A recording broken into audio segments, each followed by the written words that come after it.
The Bears are at number 10 in the power rankings. Honestly, I couldn't Back be prouder. injuries.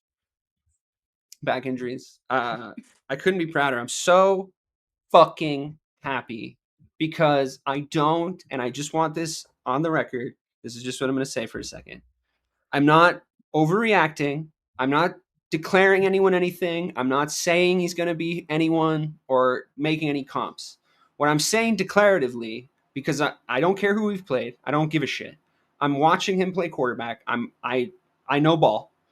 I'm watching the man and his mechanics. I'm watching what he's doing.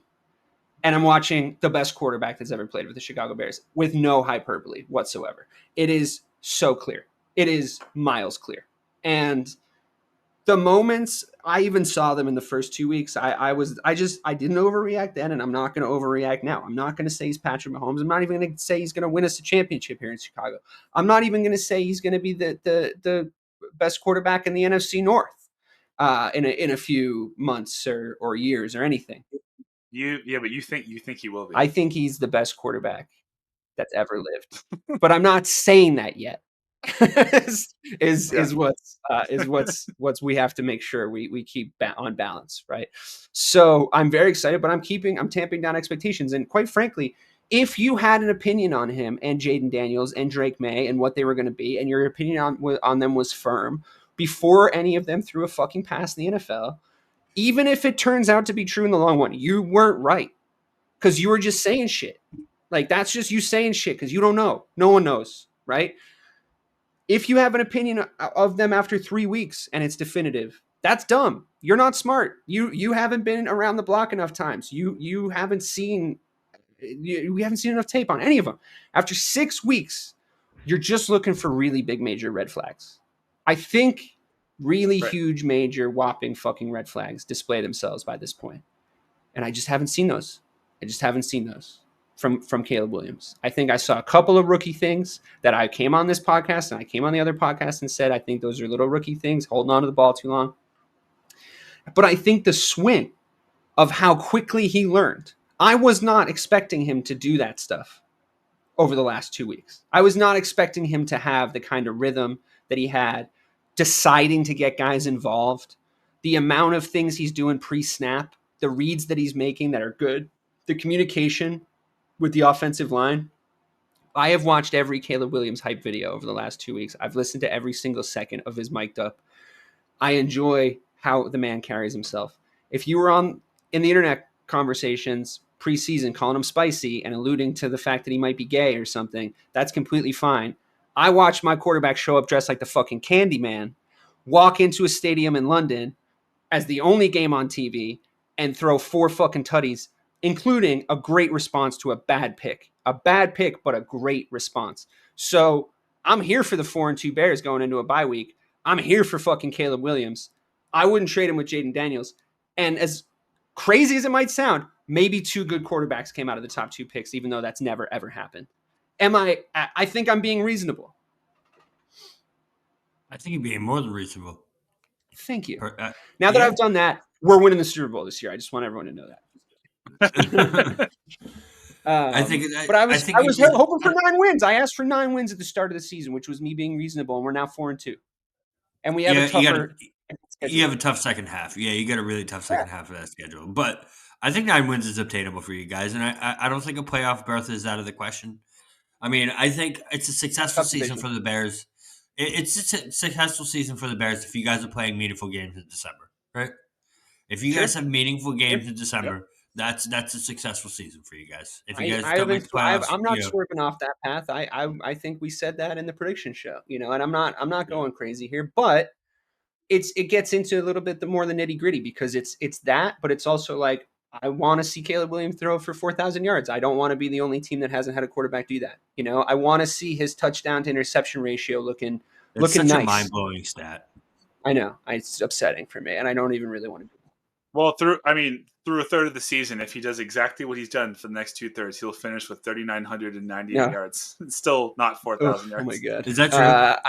Yeah, I've seen there's on the Bears Reddit. There's like a tracker of what his average needs to be, and he just needs to average now at this point. He just needs to average like 238, which I actually think is pretty achievable for him. Of course.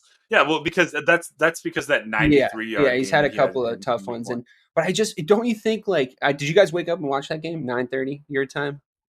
Yeah, Yeah, Fuck yeah. yeah. I mean, what I think is nice, it's kind of like they were the only game on TV, so you guys got to see a lot of the stuff that I've been talking about, like not red zoning it, and like that. I thought that the offensive line looked better coached. They just looked like they kind of got their shit together. Mike, you must be happy about DeAndre Swift and his resurgence. Like he's running well, they're using him correctly Stoked. finally. I mean, I don't understand what they were trying to do.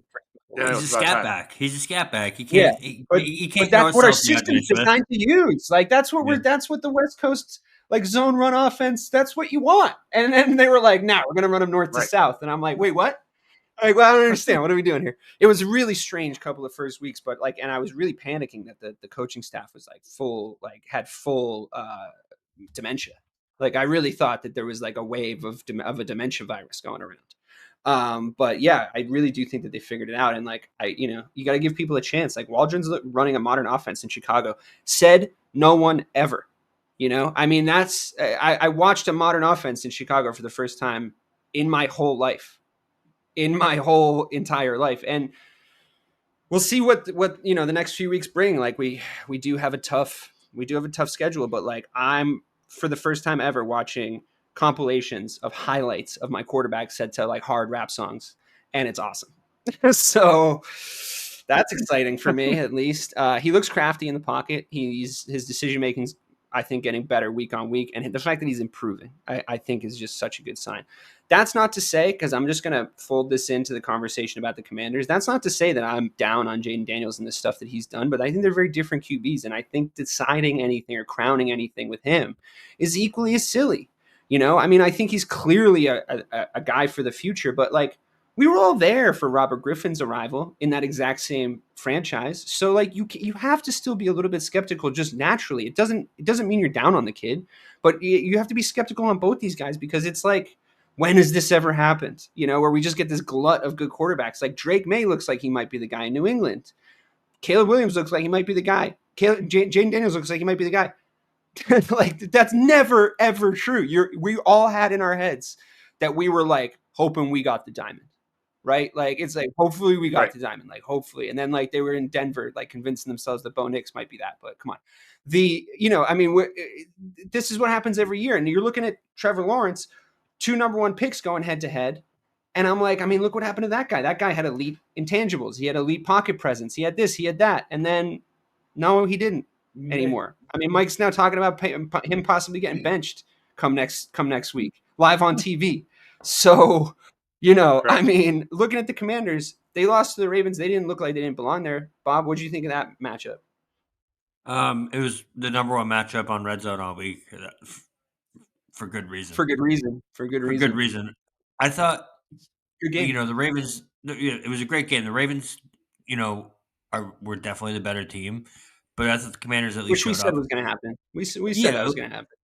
The Commanders at least showed up though. They put up a good fight, which for them, considering what we thought coming into the season, is pretty top notch for those Commanders. I mean, Jaden Daniels looks like the truth. Yeah, you had them at 4 wins this year, right? Yeah, 4 wins in the prediction show. Yeah. Oof. Jaden Daniels. Well, they have to lose out. They have to lose out. It could still happen. Technically, he is. Would you redraft? Would you switch the picks? Would you? No. God, no. No, I don't think so though. No. And if I would, you couldn't waterboard that information out of me at this point. Like, I mean, like even if I wouldn't, but even if I would, you could not waterboard that out of me right now, as it stands right now. Because like, where would I be? I wouldn't get a seat on the team bus. Like, we can't be saying that stuff over here in Chicago.